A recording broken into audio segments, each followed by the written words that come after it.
Assalamualaikum warahmatullahi wabarakatuh. Selamat malam semuanya. Panjatkan doa kepada Allah Subhanahu wa taala yang telah melimpahkan rahmat dan kesehatannya sehingga kita bisa berkumpul dalam cara presentasi kali ini. Terima kasih kepada Bapak dosen Pak Yahya ya, selaku pembimbing dalam mata kuliah statistik dan probabilitas, dan kepada teman-teman semua yang hadir dalam presentasi kali ini. Izinkan saya selaku moderator dan juga merangkap sebagai anggota presentasi untuk membuka presentasi berikut ini dengan topik analisis data user berdasarkan keamanan sistem operasi Windows dan Linux. Sebelum ke materi selanjutnya, saya akan jelaskan terlebih dahulu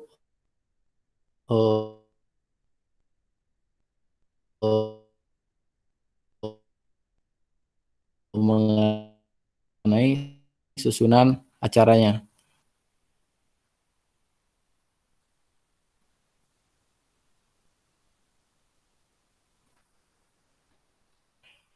Yang pertama, untuk anggota Kolba, Devi Amalia, dan Muhammad Riza.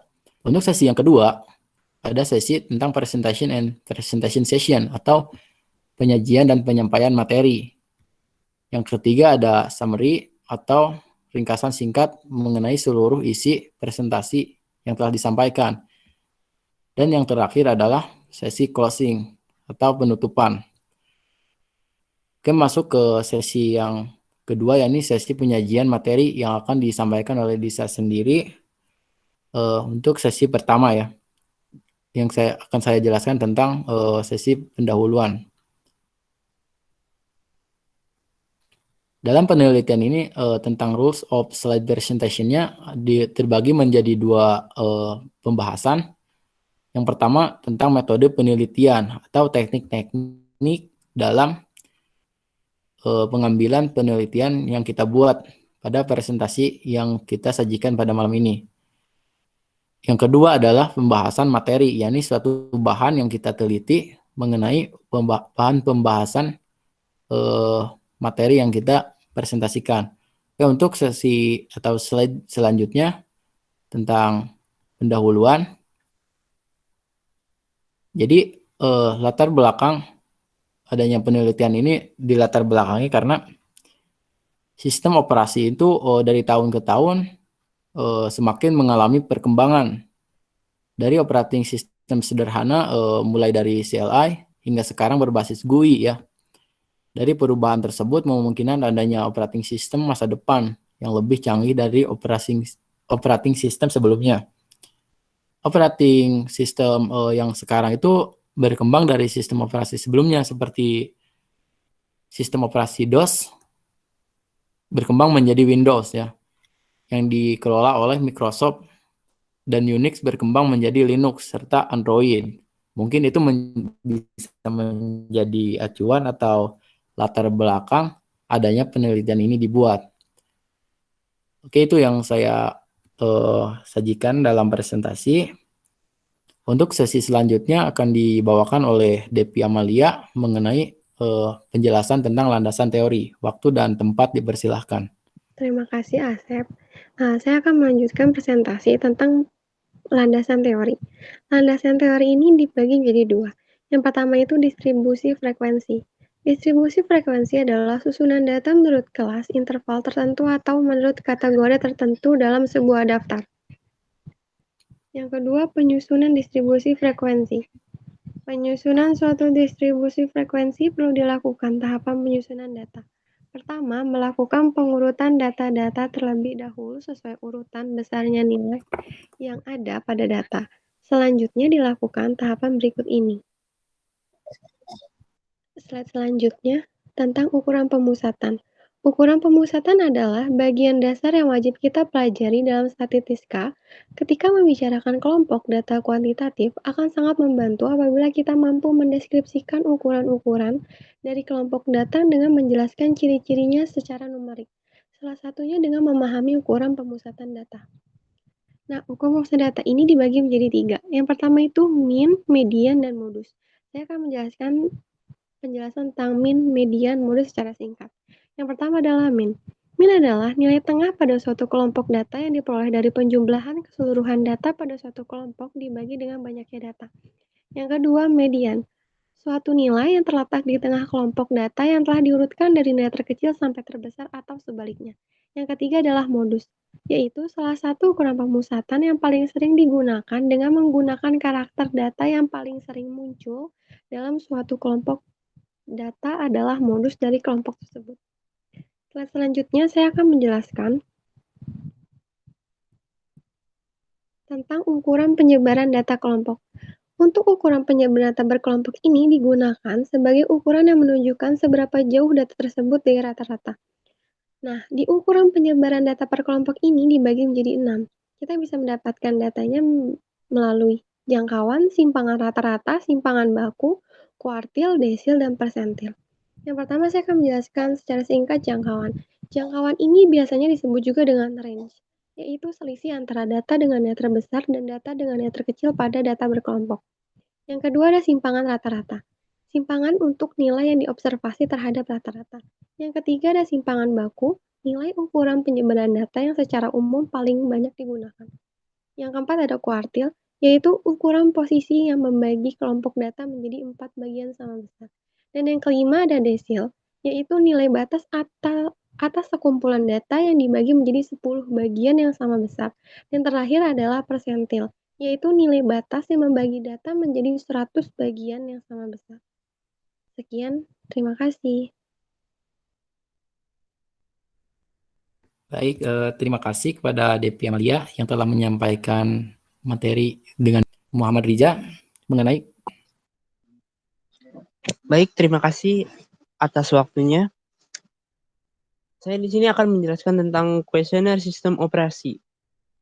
Pengguna sistem operasi di usia 15 sampai 20 tahun itu sekitar 83,3%.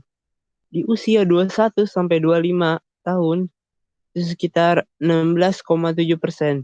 Di usia 26 sampai 30 tahun 0%.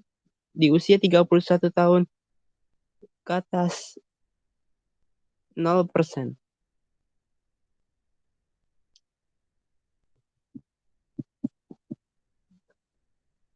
Keamanan sistem operasi Windows dan Linux. Sistem operasi merupakan perangkat lunak sistem yang mengatur sumber daya dari perangkat keras, hardware, dan perangkat lunak software, atau sebagai sistem yang menjembatani antara pengguna user dan komputer.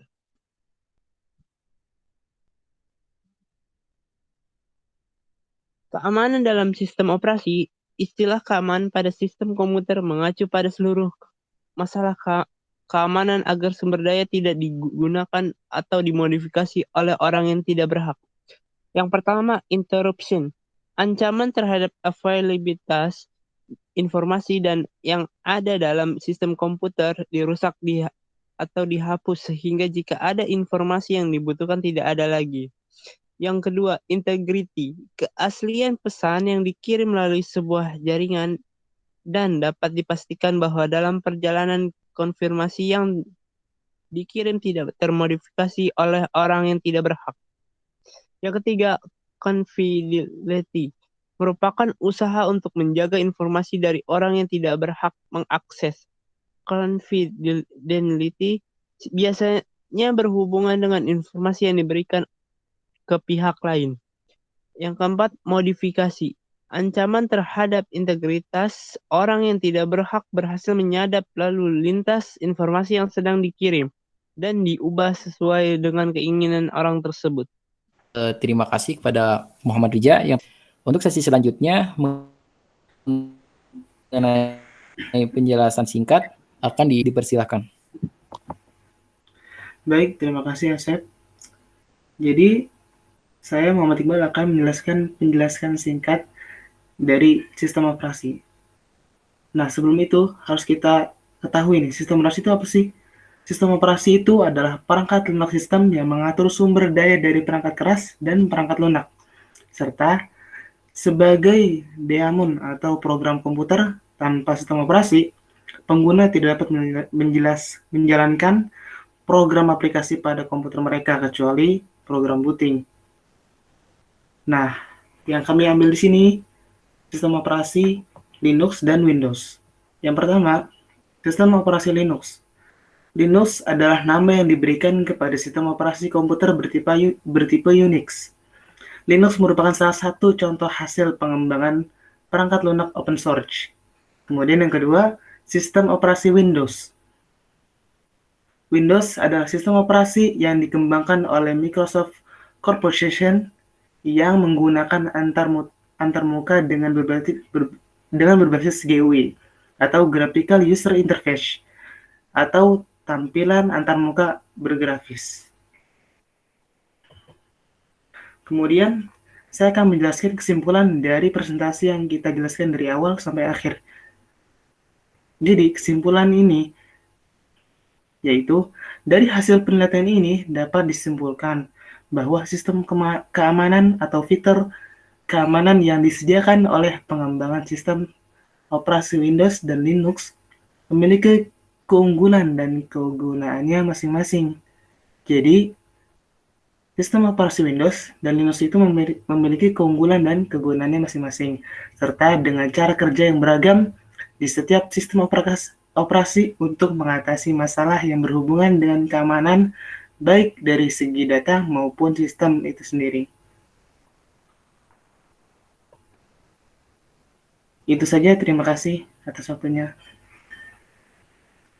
Baik, terima kasih kepada Muhammad Iqbal yang telah menyampaikan isi materi presentasi dan kepada semua rekan-rekan yang telah menyampaikan isi materinya juga. Demikian presentasi dari kelompok kami. Dari presentasi ini bisa bermanfaat untuk kita semua. Jika ada kekurangan atau wabarakatuh.